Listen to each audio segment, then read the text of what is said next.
అటవీ శాఖ వాళ్ళు 10 లక్షల రూపాయలు ఆ నష్టపరిహారాన్ని మనకు అందించే విధంగా చర్యలైతే చేపడుతుర్రు. అనుకోని విధంగా ఒకవేళ మన పైన వన్యప్రాణులు ఏవైనా దాడి చేస్తే, అడవి జంతువులు ఏవైనా దాడి చేస్తే, ఆ దాడిలో మనం చనిపోతే ఆ నష్టపరిహారం, ఆ చనిపోయిన వ్యక్తికి నష్టపరిహారం కింద ప్రభుత్వము అటవీ శాఖ ఏదైతే ఉందో అది 10 లక్షల రూపాయలు నష్టపరిహారం ఇస్తూ ఇక ఉత్తర్వులు అయితే జారీ చేశారు. ఇక్కడ చూస్తాము, వన్యప్రాణుల దాడితో నష్టపోయిన వారికి ఇచ్చేటువంటి వివిధ నష్టపరిహారాలను పెంచుతూ అటవీ శాఖ మంగళవారం ఉత్తర్వులు జారీ చేసింది.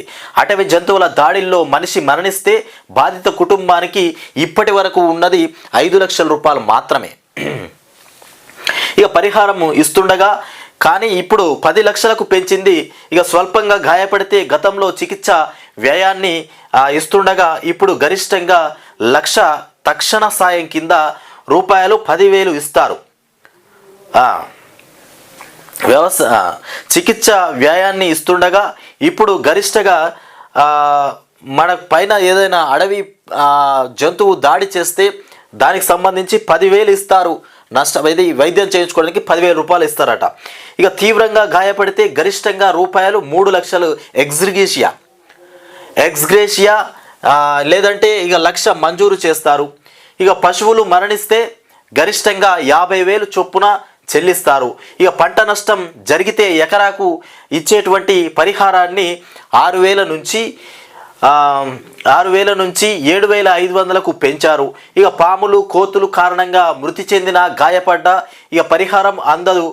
ఒకవేళ పరిహారం అందకపోవడం ఈ దేంతో అందదంటే పరిహారము ఇక ఇక్కడ చూస్తున్నాం కదా మనము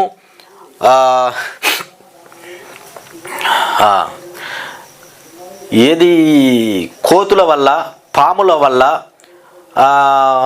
ఏదైతే మనం గాయపడ్డా ఒకవేళ మృతి చెందిన వాటికి మాత్రం నష్టపరిహారం అందదని చెప్తుండ్రు. ఇక గాయపడ్డ పరిహారం అందదు. ఎస్ఐ లేదా ఎఫ్ఆర్ఓ 48 గంటల్లోగా దాడి జరిగినటువంటి స్థలాన్ని పరిశీలించి ఉండాలి. అటవీ రక్షిత ప్రాంతాల్లోకి వలస వచ్చినటువంటి పశువులు గొర్రెలకు పరిహారం అందదు. ఇక నష్టం జరిగితే యజమాని ఫోటోలు ఇక పాస్బుక్తో ఫారెస్ట్ రేంజ్ ఆఫీసర్ను 48 గంటల్లోగా కలవాలి. ఇక అటవీ ప్రాంతంలో సాగు చేసేటువంటి పంటలకు నష్టపరిహారం అందదని అటవీ శాఖ స్పష్టం చేసింది. ఈ విధంగా అటవీ శాఖ మనకిస్తున్నటువంటి లాభాలు ఏవైతే మనకు నష్టపరిహారాలు ఈ విధంగా ఉన్నాయి. ఇవి మనకు అటవీ శాఖ వాళ్ళు ఇచ్చే నష్టపరిహారాలు. మొత్తానికి ఇంతకుముందు అటవీ వన్యమృగాల వల్ల దాడి జరిగితే 5 లక్షల రూపాయలు నష్టపరిహారం ఇచ్చేవాళ్ళు. కానీ ఇప్పుడు అటవీ శాఖ వాళ్ళు దాన్ని 10 లక్షల రూపాయలకు పెంచిండ్రు.